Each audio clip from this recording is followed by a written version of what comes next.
America is one of the most notorious serial killer. One of the most organized criminal.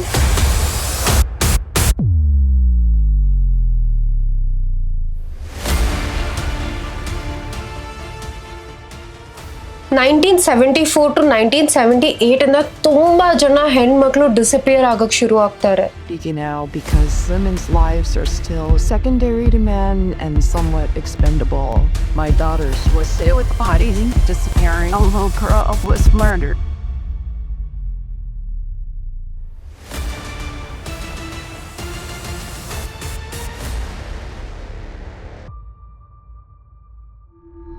ಇವಾಗ ಒಂದು victim ಅವನ್ face ನ ನೋಡ್ಬಿಟ್ಟಿದ್ದಾಳೆ. This had never happen. Now things are going out of control for him.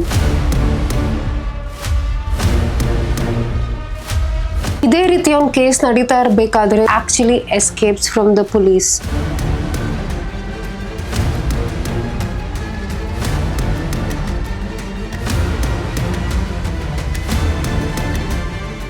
He used to read the people and give answers accordingly. He had the entire nation's attention on him. America ali one of the most feared man ಈ ಮನುಷ್ಯ ಯಾರು ಅಂದ್ರೆ Ted ಬಂಡಿ.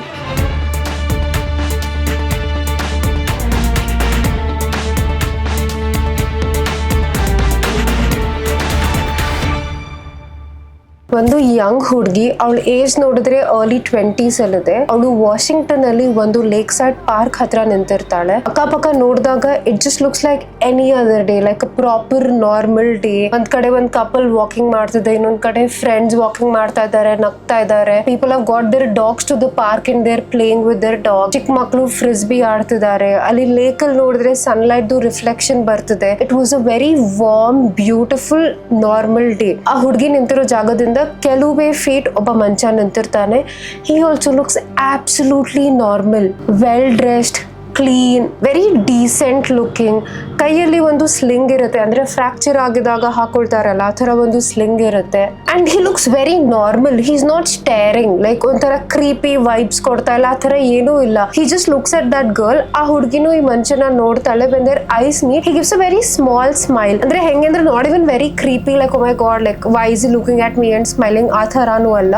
Like a very warm like normal smile, ಆ ತರ ಹಿ gives a smile. ಆದ್ರೆ ಈ ಹುಡುಗಿಗೆ ಏನ್ ಗೊತ್ತಿಲ್ಲ ಅಂದ್ರೆ ಇದೇ ಸೇಮ್ ಸಿಚುವೇಶನ್ ಮಲ್ಟಿಪಲ್ ಹುಡುಗಿರ್ ಜೊತೆ ಆಗಿದೆ.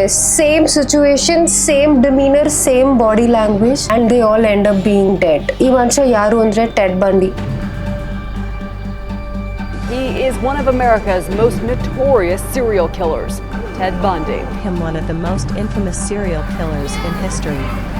Absolutely horrified that I was capable of doing something like that. Hi ಎಲ್ರಿಗೂ, ವೆಲ್ಕಮ್ ಬ್ಯಾಕ್ ಟು ಡಿಟಾಕ್ಸ್. ಇದು ಕ್ರೈಮ್ ಸೀರೀಸ್ 5th ಎಪಿಸೋಡ್. ಇದೇ ರೀತಿ ಆಲ್ರೆಡಿ 4 ಎಪಿಸೋಡ್ಸ್ ಮಾಡಿದ್ದೀನಿ. ನಿಮ್ಗೆ ಈ ವಿಡಿಯೋ ಇಷ್ಟ ಆಗಿದ್ರೆ definitely don't forget to check out the other series. America ಅಲ್ಲಿ one of the most feared man ಆಗೋ ಮುಂಚೆ Ted Bundy was just a very normal boy. Ted Bundy ಹುಟ್ಟಿದ್ದು 1946 ಬರ್ಲಿಂಗ್ಟನ್ ಅನ್ನೋ ಜಾಗದಲ್ಲಿ. ಟೆಡ್ ಬಂಡಿ ಹುಟ್ಟಿದಾಗಿಂದಾನೆ his life was full of confusion. ಯಾಕಂದ್ರೆ ಅವ್ನ ಅಜ್ಜಿ ತಾತಾನೆ ಅವ್ರ ತಂದೆ ತಾಯಿ ಅಂತ ಅನ್ಕೊಳ್ತಾನೆ, and his own biological mother ನ ಅವನು ಅಕ್ಕ ಅಂತ ಅನ್ಕೊಳ್ತಾನೆ. ಸೊ ಬೇಸಿಕ್ಲಿ ಅವ್ನ್ ಗೊತ್ತೇ ಇರ್ಲಿಲ್ಲ ಅವ್ರ ಅಕ್ಕ, ಅವ್ರ ಅಮ್ಮ, ಮತ್ತೆ ಅವ್ನ ಅಮ್ಮ ಅಪ್ಪನ ಯಾರು ಅನ್ಕೊಂಡಿದ್ದಾನೆ ಅವ್ರ ಆಕ್ಚುಲಿ ಇವ್ನ ಅಜ್ಜಿ ತಾತ ಅಂತ. ಸ್ಕೂಲಲ್ಲಿ ಏನೋ Ted Bundy was somebody like people who would actually forget about. ಅಂದ್ರೆ ಜಾಸ್ತಿ ಯಾರ ಜೊತೆನೂ ಕಮ್ಯುನಿಕೇಟ್ ಮಾಡ್ತಾ ಇರಲಿಲ್ಲ. ತುಂಬಾ ಸೈಲೆಂಟ್ ಆಗಿ ಅವ್ನ ಪಾಡಿಗೆ ಅವ್ನು ಇರ್ತಾ ಇದ್ದ. Wherever he was, his one trait was standing and observing everybody, observing everything, ಅಕ್ಕಪಕ್ಕ ಏನ್ ನಡೀತಾ ಇದೆ ಅಂತ. ಸ್ಟಡೀಸ್ ಅಲ್ಲೂ he was good, but there was nothing out of ordinary. ಅಂದ್ರೆ ಅವ್ನ ಕ್ಲಾಸ್ಮೇಟ್ಸ್ ಕೇಳಿದ್ರೆ ಇವ್ನು ಟೆಡ್ ಬಂಡಿ ನೆನಪಿದೆ ಅಂದ್ರೆ they didn't have much to say, because he did not even talk to anybody. ಜಾಸ್ತಿ ಫ್ರೆಂಡ್ಸು ಇರಲಿಲ್ಲ. ಅವ್ನ ಪಾಡಿಗೆ ಅವ್ನ ಕೆಲಸ ಮಾಡ್ಕೊಂಡಿರ್ತಾ ಇದ್ದ. ಟೆಡ್ ಬಂಡಿ ಕಾಲೇಜ್ಗೆ ಯೂನಿವರ್ಸಿಟಿ ಆಫ್ ವಾಷಿಂಗ್ಟನ್ಗೆ ಹೋಗೋದು, ಬಟ್ ಇಲ್ಲಿ ಪಡೆದಿದ್ದ degree is very very important. Ted ಬಂಡಿ ಓದಿದ್ದು ಮೇಜರ್ಸ್ ಇನ್ ಸೈಕಾಲಜಿ. ಇದು ತುಂಬಾ ಇಂಪಾರ್ಟೆಂಟ್ ಆಗುತ್ತೆ. ಯಾಕಂದ್ರೆ psychology is not just about reading books, right? It is about reading people, ಮನುಷ್ಯರ್ ಮೈಂಡ್ ಸೆಟ್, ಮನುಷ್ಯರ್ ಬಿಹೇವಿಯರ್. ಸೊ ಸೈಕಾಲಜಿ ಓದಿರೋದ್ರಿಂದ he exactly knew who he can pick as his target. ಅಂದ್ರೆ ರೋಡಲ್ಲಿ ಹೋಗ್ತಾ ಇರ್ಬೇಕಾದ್ರೆ ಒಬ್ಬ ವ್ಯಕ್ತಿನ ನೋಡ್ಬಿಟ್ಟು ಅವ್ರ ಬಾಡಿ ಲ್ಯಾಂಗ್ವೇಜ್ ನ ರೀಡ್ ಮಾಡ್ಬಿಟ್ಟು ಇವ್ರು ಯಾವ ಸಿಚುವೇಶನ್ ಅಲ್ಲಿ ಹೆಂಗ್ ರಿಯಾಕ್ಟ್ ಮಾಡ್ತಾರೆ, will he be dangerous, will he call other people for help, or is this person too soft, ಇವ್ರನ್ನ ಅಟ್ಯಾಕ್ ಮಾಡಿದ್ರೆ ನನ್ಗೇನು ತೊಂದರೆ ಆಗಲ್ವಾ ಅಂತ. all of these things he learned. and the worst part is Ted ಬಂಡಿ ಕೆಲಸ ಮಾಡ್ತಾ ಇದ್ದಿದ್ದು ಒಂದು ಸೂಸೈಡ್ ಹಾಟ್ಲೈನ್ ಅಲ್ಲಿ. ಸೊ ಬೇಸಿಕ್ಲಿ ಅಮೆರಿಕಾ ಅಲ್ಲಿ ಈ ತರ ಹಾಟ್ಲೈನ್ಸ್ ಇರ್ತಾ ಇತ್ತು, ಅಂದ್ರೆ ಟಿವಿಯಲ್ಲಿ ಎಲ್ಲ ಕಡೆ ನಂಬರ್ಸ್ ಡಿಸ್ಪ್ಲೇ ಆಗ್ತಾ ಇತ್ತು, like if you need help ಈ ನಂಬರ್ಗೆ ಕಾಲ್ ಮಾಡಿ. I think back then therapist ಒಂದು ದೊಡ್ಡ ಕಾನ್ಸೆಪ್ಟ್ ಆಗಿರ್ಲಿಲ್ಲ. ಸೊ ಇವರು ಈ ತರ ಹೆಲ್ಪ್ ಲೈನ್ಸ್ ನ ಡಿಸ್ಪ್ಲೇ ಮಾಡ್ತಾ ಇದ್ರು, ಲೈಕ್ ಯಾರಿಗಾದ್ರೂ ಏನಾದ್ರೂ ಮಾನಸಿಕ ತೊಂದರೆ ಆಗ್ತಿದ್ದಿದ್ದು, not able to live or ಯಾವುದೇ ರೀತಿ ಡಿಪ್ರೆಷನ್ ಸಿಂಪ್ಟಮ್ಸ್ ಇದ್ರೆ ಈ ನಂಬರ್ಗೆ ಕಾಲ್ ಮಾಡಿ ಅಂತ. ಸೊ ಆ ನಂಬರ್ಗೆ ಕಾಲ್ ಮಾಡಿದಾಗ ಆಪೋಸಿಟ್ ಅಲ್ಲಿ ಹಾಟ್ಲೈನ್ ಮೆಂಬರ್ಸ್ ಕೂತ್ಕೊಳ್ತಾ ಇದ್ರು. ಸೊ ಯಾರು ಕಾಲ್ ಕನೆಕ್ಟ್ ಆಗುತ್ತೆ ಅವ್ರ ಕಾಲ್ನ ಪಿಕ್ ಮಾಡಿಬಿಟ್ಟು ಆ ಅಳ್ತಾ ಇರೋ ವ್ಯಕ್ತಿ ಅಥವಾ ಕಂಪ್ಲೇಂಟ್ ಮಾಡ್ತಾ ಇರೋ ವ್ಯಕ್ತಿ ಮಾತು ಕೇಳಿ ಅವ್ರನ್ನ ಕನ್ಸೋಲ್ ಮಾಡ್ತಾ ಇದ್ರು. So Ted Bundy basically worked at this hotline. So he knew ಎಷ್ಟು ಜನ ಮೆಂಟಲಿ ವೀಕ್ ಇದಾರೆ, ಯಾರಿಗ್ ಫ್ರೆಂಡ್ಸ್ ಇಲ್ಲ, ಯಾರನ್ನಾದ್ರೂ ಕಿಡ್ನಾಪ್ ಮಾಡಿದ್ರೆ ಏನಾದ್ರೂ ಮಾಡಿದ್ರೆ ಯಾರಿಗ್ ಮನೆಗೆ ಗೊತ್ತಾಗಲ್ಲ, ಈ ವ್ಯಕ್ತಿ ಭೂಮಿ ಮೇಲಿಂದ ಹೋಗ್ಬಿಟ್ರೆ ಯಾರಿಗ್ ಗೊತ್ತಾಗಲ್ಲ, ನನ್ಗೇನು ತೊಂದರೆ ಆಗಲ್ಲ. he basically got data for his prey. ಇದೆಲ್ಲ ಒಂದ್ ಕಡೆ ನಡೀತಾ ಇದ್ರೆ ಇನ್ನೊಂದ್ ಕಡೆ Ted Bundy's life look so normal. ಆಚೆಯಿಂದ ಯಾರಾದ್ರೂ ನೋಡಿದ್ರೆ ಯಾರಿಗೂ ಡೌಟೇ ಬರಲ್ಲ. Like it was so normal. he used to go on dates, water his plants, take care of himself, groom himself. Ted ಬಂಡಿನ ನೋಡಿದ್ರೆ he was also one of the most handsome serial killers. ಮುಂದೆ ಹೋಗ್ತಾ ನಿಮಗೆ ಗೊತ್ತಾಗುತ್ತೆ. and he used to volunteer in NGOs ಅಥವಾ ಅವ್ರ area ಅಲ್ಲಿ street ಅಲ್ಲಿ ಏನಾದ್ರೂ ಡ್ರೈವ್ ನಡೀತಾ ಇದ್ರೆ ಯಾರಿಗಾದ್ರೂ ಹೆಲ್ಪ್ ಮಾಡ್ಬೇಕಂದ್ರೆ ಹೋಗ್ಬಿಟ್ಟು ಡೊನೇಟ್ ಮಾಡೋದು, ಹೆಲ್ಪ್ ಮಾಡೋದು. ಪಾಲಿಟಿಕ್ಸ್ ಅಲ್ಲಿ ಕೂಡ ಎಂಟರ್ ಆಗ್ತಾನೆ. Basically Ted Bundy was one of the most organised criminal. Everything ಪ್ರತಿ ಒಂದು ಸ್ಟೆಪ್ ವೈಸ್ ಮಾಡ್ತಿದ್ದ. ಹೆಂಗೆ ಅಂದ್ರೆ step 1 was observation. Crowded places, basically ಇವಾಗ ಯಾವ್ದಾದ್ರು ಐಸೋಲೇಟೆಡ್ ಜಾಗ ಇದ್ರೆ ಅಂದ್ರೆ ಫುಲ್ ಯಾರು ಇಲ್ಲ, ರೋಡ್ ಅಲ್ಲಿ ಲೈಟ್ಸ್ ಇಲ್ಲ, ಅಕ್ಕಪಕ್ಕ ಯಾರು ಇಲ್ಲ, ಗಾಡಿ ಇಲ್ಲ, ಮನೆ ಇಲ್ಲ, ಅಲ್ಲಿ ಒಂದು ವ್ಯಕ್ತಿ ನಡ್ಕೊಂಡು ಹೋಗ್ತಾ ಇದ್ರೆ ಅಕಸ್ಮಾತ್ ಯಾರಾದ್ರೂ ಅಪ್ರೋಚ್ ಮಾಡಿದ್ರು ಆಬ್ವಿಯಸ್ಲಿ ಭಯ ಆಗುತ್ತೆ, like why is this person coming and talking to me. So he use to pick such spots, crowded places ಆಗಿರ್ಲಿ, ಪಾರ್ಕ್ಸ್ ಆಗಿರ್ಲಿ, ಆರ್ ಎನಿ ಮಾಲ್, ರೆಸ್ಟೋರೆಂಟ್, ಆ ತರ ಜಾಗನ ಪಿಕ್ ಮಾಡ್ತಿದ್ದ. ಟೆಡ್ ಬಂಡಿ ಏನ್ ಅಬ್ಸರ್ವ್ ಮಾಡ್ತಿದ್ದ ಅಂದ್ರೆ ಇಷ್ಟೊಂದ್ ಜನ ಮಧ್ಯ who is feeling alone, who is feeling left out, who feel safe. ನಾನ್ ಯಾರನ್ನ ಅಪ್ರೋಚ್ ಮಾಡಿದ್ರೆ ಯಾರಿಗೂ ಅಲಾರ್ಮ್ ರಿಂಗ್ ಆಗಲ್ಲ, ಅಥವಾ ನಾನು ಯಾರಾದ್ರೂ ಅಪ್ರೋಚ್ ಮಾಡಿದ್ರೆ ಯಾರು ನನ್ ಮೇಲೆ ಡೌಟ್ ಪಡಲ್ಲ. Step 2 was approach. So observe ಮಾಡಾದ್ಮೇಲೆ he used to lock his target and then ಅವ್ರ ಹತ್ರ ಹೋಗಿ ಮಾತಾಡಕ್ ಶುರು ಮಾಡ್ತಿದ್ದ. and the crazy part is it wasn't like a very forced conversation ಆಯ್ತಾ, like hey can I get your number or hey you look pretty, ಆ ತರ ಏನೂ ಇಲ್ಲ. ತುಂಬಾ ರಿಯಲಿಸ್ಟಿಕ್ ರೀಸನ್ ನ ಕಾನ್ವರ್ಸೇಷನ್ ಅಲ್ಲಿ ತರ್ತಿದೆ. ಹೆಂಗೆ ಅಂದ್ರೆ ವಿಡಿಯೋ ಸ್ಟಾರ್ಟಿಂಗ್ ಅಲ್ಲಿ ನಾನು ಹೇಳ್ದೆ ಅಲ್ಲ, he was wearing a sling. he basically faked a fracture. ಇವಾಗ ಯಾರಿಗಾದ್ರೂ ಫ್ರಾಕ್ಚರ್ ಇರೋರು ಹೋಗ್ಬಿಟ್ಟು ನಂಗೆ ಪ್ಲೀಸ್ ಈ ಬಾಟಲ್ ಕ್ಯಾಪ್ ಓಪನ್ ಮಾಡಕ್ ಹೆಲ್ಪ್ ಮಾಡಿದ್ರೆ you'll be like oh shit, like let me help this person, like he's injured or I need to help him, maybe he wants to drink water. So ತುಂಬಾ reasonable ಆಗಿ reasons, realistic reasons ತಗೊಂಡು ಹೋಗ್ಬಿಟ್ಟು approach ಮಾಡ್ತದ ಮಾತಾಡಕ್ಕೆ. ನನ್ car ವರ್ಗೂ ಇದನ್ನ carry ಮಾಡ್ತೀರಾ please, ನನ್ ಕಾರ್ ಒಳಗಡೆ ಇಡಬೇಕು, ಡೋರ್ ಓಪನ್ ಆಗ್ತಿಲ್ಲ, can you help me open the door. Step 3 super crucial, control. ಆ ವಿಕ್ಟಿಮ್ ಟೆಡ್ ಬಂಡಿ ಜೊತೆ ಕಾರ್ ರೀಚ್ ಆದ ತಕ್ಷಣ everything changes. There is a shift, slight shift in his tone. ಅಂದ್ರೆ ಒಂದು helping nature, polite nature, please help me take, in the it changes to a more controlled tone. But ಆದ್ರೂ Ted Bundy ವಾಸಲ್ there is absolutely no panic. He cannot give away his game. So Ted ಬಂಡಿ ಏನ್ ಮಾಡ್ತಿದ್ದ ಅಂದ್ರೆ ಆ victim ನ car ಒಳಗಡೆ immediately ಹಾಕ್ಬಿಟ್ಟು ಕೈ ಕಾಲ್ ಮತ್ತೆ ಬಾಯಿನ ಕಟ್ಬಿಡ್ತಾ ಇದ್ದ. This use to be always planned. ಅಂದ್ರೆ ಅವ್ನ ಕಾರಲ್ಲಿ ಆಲ್ರೆಡಿ ರೋಪ್ ಆಗಿರ್ಲಿ, ಟೇಪ್ ಆಗಿರ್ಲಿ, ಐಟಮ್ಸ್ ನ ರೆಡಿ ಆಗಿ ಇಡ್ತಿದ್ದ. ಟೆಡ್ ಬಂಡಿ ಅವ್ನ ವಿಕ್ಟಿಮ್ಸ್ ತುಂಬಾ ಐಸೋಲೇಟೆಡ್ ಜಾಗ ಕರ್ಕೊಂಡು ಹೋಗ್ತಾ ಇದ್ದ. ಅಕ್ಕಪಕ್ಕ ದೂರದಲ್ಲಿ ಯಾರು ಇಲ್ಲ, there is just land, mountain, grass, no houses, ಏನೂ ಇಲ್ಲ. and that's where he committed his crime. 1974 to 1978 ಇಂದ ತುಂಬಾ ಜನ ಹೆಣ್ಮಕ್ಳು ಡಿಸಪಿಯರ್ ಆಗಕ್ ಶುರು ಆಗ್ತಾರೆ. ಅಂಡ್ ಮೋಸ್ಟ್ಲಿ ಇವರೆಲ್ಲರೂ ಚಿಕ್ಕ ಚಿಕ್ಕ college ಹುಡುಗಿರಾಗಿದ್ರು, who trusted people easily, who thought the world is such a beautiful place, everything is rosy, everything is happy, who had so much of life in them, will to live in them. And ನಾನು ಹೇಳ್ದಂಗೆ he used to always pick crowded places, cafes, restaurant, parks, where everybody felt safe. What can go wrong, right? ಇದೇ ಕಾರಣದಿಂದ ಯಾರು dots ನ connect ಮಾಡಕ್ ಆಗಿಲ್ಲ. Different locations, different victims, but ಎಲ್ಲರ ಜೊತೆ ಸೇಮ್ ಮೆಥಡ್. ಹಿಂಗೆ ನಡೀತಾ ಇರ್ಬೇಕಾದ್ರೆ 1974 ಅಲ್ಲಿ one moment changes everything. Carol ಡ ರಾಂಜ್ ಅನ್ನೋ ಒಂದು ಹುಡುಗಿನ ಟೆಡ್ ಬಂಡಿ ಅಪ್ರೋಚ್ ಮಾಡ್ತಾನೆ. ಅಪ್ರೋಚ್ ಮಾಡಿದಾಗ ಏನ್ ಹೇಳ್ತಾನೆ ಅಂದ್ರೆ he is a cop. Basically ನಾನು ಪೊಲೀಸ್ ಅಂತ ಹೋಗ್ಬಿಟ್ಟು ಆ ಹುಡುಗಿನ ಅಪ್ರೋಚ್ ಮಾಡ್ತಾನೆ. ಆದ್ರೆ ಏನಂದ್ರೆ ಕ್ಯಾರಲ್ಗೆ ಒಂದು ಡೌಟ್ ಬರುತ್ತೆ, ಈ ವ್ಯಕ್ತಿ ತುಂಬಾ ಪರ್ಫೆಕ್ಟ್ ಆಗಿದ್ದ, ಎವ್ರಿಥಿಂಗ್ ಬೈ ದ ಬುಕ್ ಇತ್ತು. ಲೈಕ್ ಆಬ್ವಿಯಸ್ಲಿ ನಾವು ಹ್ಯೂಮನ್ಸ್ ಇದ್ರೆ ನಮ್ದು ಒಂದು ಸ್ವಲ್ಪ ಏನಾದ್ರೂ ವೀಕ್ ಪಾಯಿಂಟ್ಸ್ ಇರುತ್ತೆ. You cannot be perfect at everything, right? ಕ್ಯಾರಲ್ಗೆ ಹತ್ರ ಏನು ಫ್ಲಾ ಕಾಣಿಲ್ಲ, ಸೊ ಡೌಟ್ ಬರುತ್ತೆ. ಆ ಟೈಮಲ್ಲಿ Carol actually questions Ted Bundy back. ಈ ಕ್ವೆಶನಿಂಗ್ ಒಂದು ಜಗಳ ಟರ್ನ್ ಆಗುತ್ತೆ. Carol actually realises that something wrong is going to happen. Carol ಜಗಳ ಮಾಡಕ್ ಶುರು ಮಾಡ್ತಾಳೆ. Ted Bundy gets a control over ಹರ್. ಆದ್ರೆ ಕ್ಯಾರಲ್ ತುಂಬಾನೇ ಬ್ರೇವ್ ಆಗಿ, ಸ್ಟ್ರಾಂಗ್ ಆಗಿ, she gives a fight back. And Ted Bundy ಜೊತೆ ಯಾವತ್ತೂ ಆಗದೆ ಇರೋದು ಫಸ್ಟ್ ಟೈಮ್ ಆಗುತ್ತೆ. ಏನಂದ್ರೆ ಕ್ಯಾರಲ್ ಎಸ್ಕೇಪ್ಸ್. ಇಷ್ಟು ವರ್ಷ ಟೆಡ್ ಬಂಡಿ ಇನ್ವಿಸಿಬಲ್ ಆಗಿರೋದು, ಇವಾಗ ಒಂದು ವಿಕ್ಟಿಮ್ ಅವ್ನ ಫೇಸ್ ನ ನೋಡ್ಬಿಟ್ಟಿದ್ದಾಳೆ. This had never happen. Now things are going out of control for him. Carol, you want to marry? Yes. And I want to marry you? Yes. I do want to marry you. Because somebody has seen his face. Carol escape ಆಗ್ಬಿಟ್ಟು ಹೋಗ್ಬಿಟ್ಟು complaint ಕೊಡ್ತಾಳೆ. Ted ಬಂಡಿದು exact description ಕೊಡ್ತಾಳೆ. Suddenly people start connecting the dots because Ted ಬಂಡಿ ಅವ್ನ victims ನ ಯಾವಾಗಲೂ crowded place ಅಲ್ಲೇ pick ಮಾಡ್ತಾ. So people were like, oh wait, I think I remember this person. Oh wait, I think ಇವ್ರನ್ನ ಇಲ್ಲೆಲ್ಲೋ ನೋಡಿದೆ. So they start connecting the dots. ಆದ್ರೂ ಒಂದ್ ವರ್ಷಕ್ಕೆ police were not able to find Ted ಬಂಡಿ.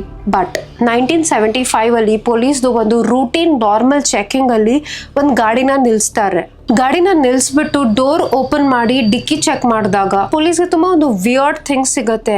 ಅಲ್ಲಿ ಏನಂದ್ರೆ ರೋಪ್ ಇರುತ್ತೆ, ಹ್ಯಾಂಡ್ ಕಫ್ ಇರುತ್ತೆ, ಮತ್ತೆ ಟೇಪ್ ಇರುತ್ತೆ. This is not normal. ಅವಾಗ ಪೊಲೀಸ್ಗೆ ಡೌಟ್ ಬರುತ್ತೆ, this is not matching the story. ಅವ್ರು ಟೆಡ್ ಬಂಡಿ ಕೇಳ್ತಾರೆ, ಇದೆಲ್ಲ ನಿನ್ ಗಾಡಿಯಲ್ಲಿ ಯಾಕಿದೆ ಅಂತ. ಆಬ್ವಿಯಸ್ಲಿ ಟೆಡ್ ಬಂಡಿ ಯಾವ್ದೋ ಒಂದು ಕತೆ ಕಟ್ಬಿಟ್ಟು ಹೇಳಕ್ ಟ್ರೈ ಮಾಡ್ತಾನೆ. ಆದ್ರೆ ಆ ಪೊಲೀಸ್ ಅವನ್ನ ಬಿಲೀವ್ ಮಾಡಲ್ಲ. ಆ ಟೈಮ್ ಅಲ್ಲಿ ಈ ಪೊಲೀಸ್ಗೆ ಡೌಟ್ ಬರುತ್ತೆ, ಇದೇ ವ್ಯಕ್ತಿ ಟೆಡ್ ಬಂಡಿ ಆಗಿರ್ಬೋದಾ ಅಂತ. ಸೊ ಟೆಡ್ ಬಂಡಿನ ಅವರು ಅರೆಸ್ಟ್ ಮಾಡ್ತಾರೆ. ಮತ್ತೆ ಎಷ್ಟೊಂದ್ ಜನ ವಿಟ್ನೆಸ್ ನಾವು ಟೆಡ್ ಬಂಡಿನ ನೋಡಿದೀವಿ ಅಂತ ಹೇಳ್ತಾರೆ. ಪ್ಲಸ್ ಕ್ಯಾರಲ್ ಹೂ ಎಸ್ಕೇಪ್, ಅವ್ರನ್ನ ಕರೆದ್ಬಿಟ್ಟು ಐಡೆಂಟಿಫೈ ಮಾಡಕ್ ಹೇಳ್ತಾರೆ. And they identify him. Same face, same voice, same man. Ted Bundy ಯಾವುದೋ ಒಂದು ದೊಡ್ಡ ಮಿಸ್ಟೇಕ್ ಮಾಡಿದಕ್ಕೆ ಸಿಕ್ಕಾಕೊಂಡಿಲ್ಲ. He got caught because of his pattern. ಅವ್ನು ಎಲ್ಲ ಕಡೆ ಇದೇ ಪ್ಯಾಟರ್ನ್ ಮಾಡಿರೋದ್ರಿಂದ, ಎಲ್ಲ ಕಡೆ ಕ್ರೌಡೆಡ್ ಜಾಗದಲ್ಲಿ ಒಂದು ವಿಕ್ಟಿಮ್ ನ ಪಿಕ್ ಮಾಡಿರೋದ್ರಿಂದ police were able to connect the dots. Ted Bundy ಸಿಕ್ಕಾಕೊಂಡಿದ್ದು ಯಾಕಂದ್ರೆ ಒಂದ್ ಸರ್ವೈವರ್ ಮಾತಾಡಿದಕ್ಕೆ. ಟೆಡ್ ಬಂಡಿ ಸಿಕ್ಕಾಕೊಂಡಿದ್ದು ಯಾಕಂದ್ರೆ ಅಕ್ಕಪಕ್ಕ ಕ್ರೌಡೆಡ್ ಪ್ಲೇಸ್ ಅಲ್ಲಿ ನೋಡಿರೋ ವಿಟ್ನೆಸ್ ಗೆ ನೆನಪಾಗಿದ್ದಕ್ಕೆ. ಅಂಡ್ ಟೆಡ್ ಬಂಡಿ ಅರೆಸ್ಟ್ ಆದ್ಮೇಲೆ ಹೇಳಿರೋ ಕಥೆ ಆಕ್ಚುಲಿ ಮ್ಯಾಚ್ ಆಗಲ್ಲ. ಅವ್ನ ಕಾರಲ್ಲಿ ಇದೆಲ್ಲ ಯಾಕೆ ಸಿಕ್ತು ಅಂತ. ಸ್ಲೋಲಿ ಟೆಡ್ ಬಂಡಿ ಒಂದು ಇಮೇಜ್ ನ ಬಿಲ್ಡ್ ಮಾಡಿದ್ದ, ಒಂದು ಪರ್ಸೋನಾನ ಬಿಲ್ಡ್ ಮಾಡಿದ. I am just a normal guy ಆ ತರ. That character started breaking. 1977 ಅಲ್ಲಿ Ted Bundy is still in custody. But ಅವ್ನು ಯೋಚನೆ ಮಾಡೋದನ್ನ ನಿಲ್ಸಿಲ್ಲ. He is planning to escape from here.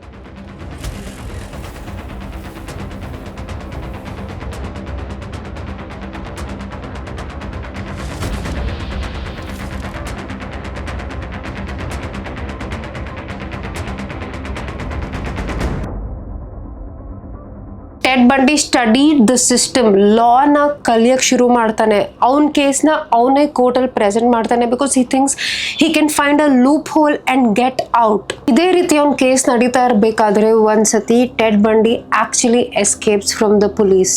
Ted ಬಂಡಿ ಏನ್ ಮಾಡ್ತಾನೆ ಅಂದ್ರೆ he knew a lot of isolated spots. So he runs to the mountains. ಬೆಟ್ಟ ಹತ್ರ ಹೋಗ್ತಾನೆ. ಅಲ್ಲೇ ಕಾಡಲ್ಲೇ ತಿನ್ಕೊಂಡು he surviving there for days. But ಒಂದಿನ ಪೊಲೀಸ್ ಅವನ್ನ ಹಿಡ್ಕೊಂಡ್ ಬಿಡ್ತಾರೆ. ಈ ತರ ಒಂದ್ಸತಿ ಆದ್ಮೇಲೆ ಕೂಡ he doesn't stop again. Second time ಸಿಕ್ಕಾಕೊಂಡಾದ್ಮೇಲೆ Ted Bundy is planning his next escape. ಇವಾಗ ಇಲ್ಲಿಂದ ನಾನು ಹೆಂಗ್ ಎಸ್ಕೇಪ್ ಆಗ್ಬೋದು ಅಂತ ನೆಕ್ಸ್ಟ್ ಪ್ಲಾನ್ ಮಾಡ್ತಿದ್ದಾನೆ. ಈ ಸತಿ ಟೆಡ್ ಬಂಡಿ ಏನ್ ಮಾಡ್ತಾನೆ ಅಂದ್ರೆ ಊಟನ ಪೂರ್ತಿ ಬಿಟ್ಬಿಡ್ತಾನೆ. His plan is to lose weight completely. ಪೂರ್ತಿ ಸಣ್ಣ ಆಗ್ಬೇಕು ಅಂತ. ಅಂಡ್ ದ ರೀಸನ್, ಅವ್ನ್ ಇರೋ ಜೈಲಿನ ರೂಮ್ ಅಲ್ಲಿ ಮೇಲೆ ಒಂದು ಸೀಲಿಂಗ್ ವೆಂಟ್ ಇರುತ್ತೆ. ಆ ಸ್ಪೇಸ್, ಆ ಚಿಕ್ಕ ಜಾಗದಿಂದ ಎಸ್ಕೇಪ್ ಆಗ್ಬೇಕು ಅಂತ ಟೆಡ್ ಬಂಡಿ ಪೂರ್ತಿ ವೇಟ್ ಲಾಸ್ ಮಾಡ್ತಾನೆ. ಅಂಡ್ ಅನ್ಫಾರ್ಚುನೇಟ್ಲಿ ಆಕ್ಚುಲಿ ಟೆಡ್ ಬಂಡಿ ಆ ಜಾಗದಿಂದ ಎಸ್ಕೇಪ್ ಆಗ್ತಾನೆ. ಇವಾಗ ಟೈಮ್ 1987. ಟೆಡ್ ಬಂಡಿ ಫ್ಲೋರಿಡಾಲಿದ್ದಾನೆ. ನಾವ್ there is a small change. ಏನಂದ್ರೆ ಮುಂಚೆ ಟೆಡ್ ಬಂಡಿಗೆ ಯಾವ ರೀತಿ ಪೇಷನ್ಸ್ ಇತ್ತು ಅಲ್ಲ, ಅದು ಇವಾಗ ಚೂರು ಇಲ್ಲ. He is very impatient. ತುಂಬಾ ಬೇಗ ಪ್ಯಾನಿಕ್ ಮೋಡಲ್ಲಿ ಹೋಗ್ತಾನೆ. He just wants to get his next victim. Slowly kind control ಹೋಗ್ತಿದೆ. ಅಂಡ್ ಟೆಡ್ ಬಂಡಿ ತುಂಬಾನೇ ರೆಕ್ಲೆಸ್ ಆಗ್ತಾನೆ. ಇದಕ್ಕೆ ತುಂಬಾನೇ ಕಾರಣಗಳಿತ್ತು. ಏನು ಅಂದ್ರೆ one is Ted Bundy pattern ಇವಾಗ ಎಲ್ರಿಗೂ ಗೊತ್ತಾಗ್ಬಿಟ್ಟಿತ್ತು. He is not invisible evil anymore. ಎಲ್ರಿಗೂ ಟೆಡ್ ಬಂಡಿ ಹೆಂಗ್ ಕಾಣಿಸ್ತಾನೆ ಅಂತ ಗೊತ್ತಿತ್ತು, ಯಾವ ರೀತಿ ವಿಕ್ಟಿಮ್ ನ ಅಪ್ರೋಚ್ ಮಾಡ್ತಾನೆ ಅಂತ ಗೊತ್ತಿತ್ತು. So this made it very difficult for him to get his next victim. ಇದೇ ರೀಸನ್ ಇಂದ ಟೆಡ್ ಬಂಡಿ ಮತ್ತೆ ಸಿಕ್ಕಾಕೊಳ್ತಾನೆ. ಏನಂದ್ರೆ ಒಂದು ಪೊಲೀಸ್ ಆಫೀಸರ್ ಡೇವಿಡ್ ಲೀ ಅವ್ರ ಡ್ಯೂಟಿಯಲ್ಲಿ ಇರ್ತಾರೆ. ಅವ್ರು ನಾರ್ಮಲಿ ಡ್ಯೂಟಿಯಲ್ಲಿ ಪೆಟ್ರೋಲಿಂಗ್ ಮಾಡ್ತಾ ಇರ್ಬೇಕಾದ್ರೆ ನೋಟಿಸ್ ಮಾಡ್ತಾರೆ ಒಂದು ಗಾಡಿ ಬರ್ತಾ ಇದೆ. But the driver is being very reckless. ಈ ಗಾಡಿ ಮಾತ್ರ ರೆಕ್ಲೆಸ್ಲಿ ಓವರ್ಟೇಕ್ ಮಾಡ್ಕೊಂಡು ರೂಲ್ಸ್ ನ ಫಾಲೋ ಮಾಡ್ದಂಗೆ ಸ್ಪೀಡ್ ಆಗಿ ಬರ್ತಾ ಇದೆ. So the police notices that something is off. ಅಂದ್ರೆ ಈ ವ್ಯಕ್ತಿ ಕುಡ್ಕೊಂಡು ಓಡಿಸ್ತಾ ಇರ್ಬೋದು ಅಥವಾ he might be on drugs. The police David Lee ಈ ಗಾಡಿನ ಸೈಡ್ ಅಲ್ಲಿ ನಿಲ್ಸಕ್ ಹೇಳ್ತಾರೆ. ಆದ್ರೆ ದಿಸ್ ಟೈಮ್ ಆ ಗಾಡಿಯಲ್ಲಿ ಕುತ್ಕೊಂಡಿರೋ ವ್ಯಕ್ತಿ ಟೆಡ್ ಬಂಡಿ. ಈ ಸತಿ ಟೆಡ್ ಬಂಡಿಗೆ ಅದು ಹಳೆ ಒಂದು ಚಾಮ್ ಇರ್ಲಿಲ್ಲ, ಮ್ಯಾನಿಪುಲೇಟಿವ್ ಟ್ಯಾಕ್ಟಿಕ್ಸ್ ಇರಲಿಲ್ಲ. ಮುಂಚೆ ಹೆಂಗೆ ಮ್ಯಾನಿಪುಲೇಟ್ ಮಾಡ್ತಾ ಇದ್ದ, he use to read the people and give answers accordingly, ಅದೇನೂ ಇರಲಿಲ್ಲ. He was just too exhausted. And ಈ ಪೊಲೀಸ್ ಡೇವಿಡ್ ಲೀ ಟೆಡ್ ಬಂಡಿನ ಗಾಡಿ ಆಚೆಗೆ ಬರಕ್ ಹೇಳಿದಾಗ he literally tries to fight back like any other criminal. ಈ ಸತಿನೂ ಪೊಲೀಸ್ ಕೈಯಿಂದ ಎಸ್ಕೇಪ್ ಆಗಕ್ಕೆ ಟೆಡ್ ಬಂಡಿ ಟ್ರೈ ಮಾಡ್ತಾನೆ, but he gets caught. And this was the last time he ever tried to escape. Finally 1979 ಅಲ್ಲಿ Ted ಬಂಡಿದು trial ಶುರು ಆಗುತ್ತೆ court ಅಲ್ಲಿ. ಈ ಕೋರ್ಟ್ ರೂಮ್ ಮಯಾಮಿಯಲ್ಲಿ ನಡೆಯುತ್ತೆ. And this wasn't quite like any other case. This was very explosive. Public ಇತ್ತು, media ಇತ್ತು. ಈ ಕೋರ್ಟ್ ಕೇಸ್ ಟೆಲಿವಿಷನ್ ಅಲ್ಲಿ ತೋರಿಸ್ತಾ ಇದ್ರು. It was so big. ಇದೆಲ್ಲದ ಸೆಂಟರ್ ಅಲ್ಲಿ ಇದ್ದಿದ್ದು ಟೆಡ್ ಬಂಡಿ. He had the entire nation's attention on him. ಈ ಕೇಸಲ್ಲಿ ಏನೋ ಒಂದು ಡಿಫ್ರೆಂಟ್ ಆಗಿತ್ತು. ಏನು ಅಂದ್ರೆ ಟೆಡ್ ಬಂಡಿ ಅವನ ಕೇಸ್ನ ಅವನೇ ಪ್ರೆಸೆಂಟ್ ಮಾಡ್ತಾ ಇದ್ದ. ವಿಚ್ ಮೀನ್ಸ್ ಅಲ್ಲಿ ಯಾರ್ಯಾರು ವಿಕ್ಟಿಮ್ ಅಥವಾ ವಿಟ್ನೆಸ್ ಬಂದ್ಬಿಟ್ಟು ಟೆಡ್ ಬಂಡಿ ಬಗ್ಗೆ ಸ್ಟೇಟ್ಮೆಂಟ್ ಕೊಟ್ಟಿದ್ರಲ್ಲ, ಅವ್ರ ಎಲ್ಲರ ಜೊತೆ ಟೆಡ್ ಬಂಡಿ ಡೈರೆಕ್ಟ್ ಆಗಿ ಮಾತಾಡ್ತಾ ಇದ್ದ. ತುಂಬಾ ಕಾನ್ಫಿಡೆಂಟ್ ಆಗಿ, ಕಾಮ್ ಆಗಿ, ಇನ್ ಅ ಕಂಟ್ರೋಲ್ಡ್ ಮ್ಯಾನರ್. ಆದ್ರೆ ಫಾರ್ಚುನೇಟ್ಲಿ ಈ ಸತಿ ವಿಟ್ನೆಸ್ ಸ್ಟೇಟ್ಮೆಂಟ್ಸ್ ತುಂಬಾನೇ ಸ್ಟ್ರಾಂಗ್ ಆಗಿತ್ತು. Most importantly survivor testimony. Carol ಅನ್ನೋ ವಿಕ್ಟಿಮ್ ಯಾರು ಎಸ್ಕೇಪ್ ಆಗ್ತಾಳೆ, ಈ ಹುಡುಗಿಯ ಸ್ಟೇಟ್ಮೆಂಟ್ ತುಂಬಾನೇ ಇಂಪಾರ್ಟೆಂಟ್ ಆಗುತ್ತೆ ಈ ಕೇಸಲ್ಲಿ. And one detail changes everything. Ted ಬಂಡಿ ಒಂದು ವಿಕ್ಟಿಮ್ ನ ಹಿಡ್ಕೊಳಕ್ ಟ್ರೈ ಮಾಡಿದಾಗ ಅವಳ ಕತ್ತಲ್ಲಿ ಬೈಟ್ ಮಾರ್ಕ್ ಇರುತ್ತೆ. ಈ ಬೈಟ್ ಮಾರ್ಕ್ DNA ಅನಾಲಿಸಿಸ್ ಮಾಡಿದಾಗ ಟೆಡ್ ಬಂಡಿ DNA ಜೊತೆ ಮ್ಯಾಚ್ ಆಗುತ್ತೆ. ಅಂಡ್ ಹೆನ್ಸ್ ಜೂರಿ ಕೊಡೋ verdict guilty. Such scheduled date that you be put to death by current of electricity sufficient to cause you immediate death. ಇದೆಲ್ಲರ ಮಧ್ಯೆ ಒಂದು ಭಯಾನಕ ವಿಷಯ ಏನು ಅಂದ್ರೆ ಟೆಡ್ ಬಂಡಿ ಪ್ರತಿ ಸತಿ ಕೋರ್ಟ್ ರೂಮ್ ಎಂಟರ್ ಆದಾಗ nobody looked at him as a criminal. ಎಲ್ಲರೂ ಟೆಡ್ ಬಂಡಿನ ಒಂದು ಸೆಲೆಬ್ರಿಟಿ ಆಗಿ ನೋಡ್ತಾ ಇದ್ರು. ಕೋರ್ಟ್ ರೂಮ್ ಬೆಂಚ್ ಪೂರ್ತಿ ಹೆಣ್ಮಕ್ಳಿಂದ ಪ್ಯಾಕ್ ಆಗಿತ್ತು. ಅವ್ರು ಎಲ್ಲರೂ ಅಲ್ಲಿ ಬರ್ತಾ ಇದ್ದು ಟೆಡ್ ಬಂಡಿನ ನೋಡಕ್ಕೆ. Why? Because he was very charming. He looked very handsome. ಎಷ್ಟೊಂದು ಹೆಣ್ಮಕ್ಳು ಟೆಡ್ ಬಂಡಿ ಜೊತೆ ಐ ಕಾಂಟ್ಯಾಕ್ಟ್ ಮಾಡಿ ಸ್ಮೈಲ್ ಮಾಡಕ್ ಟ್ರೈ ಮಾಡ್ತಾ ಇದ್ರು. ಎಷ್ಟೊಂದು ಹೆಣ್ಮಕ್ಳು ಟೆಡ್ ಬಂಡಿನ ಡಿಫೆಂಡ್ ಕೂಡ ಮಾಡ್ತಾ ಇದ್ರು. All because of his looks. To be real, Ted Bundy ಯಾವುದೋ ಒಂದು ಮಾನ್ಸ್ಟರ್ ತರ ಕಾಣ್ತಾ ಇರಲಿಲ್ಲ. ಒಂದು ಭಯಾನಕವಾಗಿರೋ ಓ ಮೈ ಗಾಡ್ ಈ ವ್ಯಕ್ತಿ ನೋಡಿದ್ರೆ ಓಡಿ ಆಪೋಸಿಟ್ ಡೈರೆಕ್ಷನ್ ಅಲ್ಲಿ ಓಡೋಗ್ಬೇಕು ಅನ್ನೋ ರೀತಿ ಕಾಣ್ತಾ ಇರ್ಲಿಲ್ಲ. He looked very decent, very charming, very impressive. ಯಾವ ಎಕ್ಸ್ಟೆಂಟ್ಗೆ ಅಂದ್ರೆ ಟೆಡ್ ಬಂಡಿ ಜೈಲಲ್ಲಿ ಇದ್ದಾಗ ಎಷ್ಟೊಂದ್ ಜನ ಹೆಣ್ಮಕ್ಳು ಟೆಡ್ ಬಂಡಿಗೆ ಲವ್ ಲೆಟರ್ಸ್ ನ ಬರ್ದಿ ಕಳಿಸ್ತಾ ಇದ್ರು. And the craziest part is ಒಂದ್ ಕ್ಯಾರಲ್ ಇಂದ ಟೆಡ್ ಬಂಡಿ ಸಿಕ್ಕಾಕೊಂಡ. ಆದ್ರೆ ಇನ್ನೊಂದ್ ಕ್ಯಾರಲ್ ಆನ್ಬೋನ್ ಅನ್ನೋ ಹುಡುಗಿ ಟೆಡ್ ಬಂಡಿ ಬಗ್ಗೆ ಎಷ್ಟು ಕ್ರೇಜಿ ಆಗಿದ್ಲು, ಎಷ್ಟು ಡಿವೋಟೆಡ್ ಆಗಿದ್ಲು ಅಂದ್ರೆ ಶಿ ಮ್ಯಾರಿಡ್ ಹಿಮ್. ಅವನು ಡೆತ್ ಪೆನಲ್ಟಿಯಲ್ಲಿ ಇದ್ದಾನೆ, ಅವ್ನು ಸತ್ತೋಗ್ಬಿಡ್ತಾನೆ ಅಂತ ಗೊತ್ತಿದ್ರು ಕೂಡ she married him. That's how much they were crazy about him. ಈ ಪೂರ್ತಿ ಸ್ಟೋರಿಯಲ್ಲಿ I feel like Ted Bundy's charm was the scariest part. Ted Bundy ಮಾಡಿರೋ ಕೊಲೆಗಳು ಅಷ್ಟೇ ಅಲ್ಲ, ಬಟ್ ಈ ಕೇಸ್ ನಡೀತಾ ಇರ್ಬೇಕಾದ್ರೆ ಎಷ್ಟೊಂದ್ ಜನ ಇವನ್ ಇನ್ನೋಸೆಂಟ್ ಅಂತ ನಂಬಿದ್ರಲ್ಲ. All because he was charming, all because of his looks. This was the scariest part of the case according to me. Anyways, this is the end of the video. ನಾನು ಈ crime cases ಬಗ್ಗೆ ಯಾಕೆ ಮಾತಾಡ್ತಾ ಇದ್ದೀನಿ ಅಂದ್ರೆ ನಮ್ಮಲ್ಲಿ ತುಂಬಾ ಈ ತರ ಅಕ್ಕಪಕ್ಕ ನಡೆಯುತ್ತೆ. Very normal looking people. ನಮ್ಗೆ ಎಷ್ಟೊಂದು ವಿಷಯಗಳ ಬಗ್ಗೆ ಗೊತ್ತೇ ಇಲ್ಲ. ನಾವು ಡೈಲಿ ಇನ್ಸ್ಟಾಗ್ರಾಮ್ ರೀಲ್ಸ್ ಓಪನ್ ಮಾಡಿದ್ರೆ ನ್ಯೂಸ್ ನೋಡಿದ್ರೆ something or the other going on. So many criminal cases are going on. ಒಂದ್ ರೀತಿ ಎಚ್ಚರಿಕೆ ಅಂತಾನೆ ಅನ್ಕೋಬಹುದು. ಈ ವಿಡಿಯೋ ಇಷ್ಟ ಆಗಿದ್ರೆ don't forget to like, comment, share and subscribe.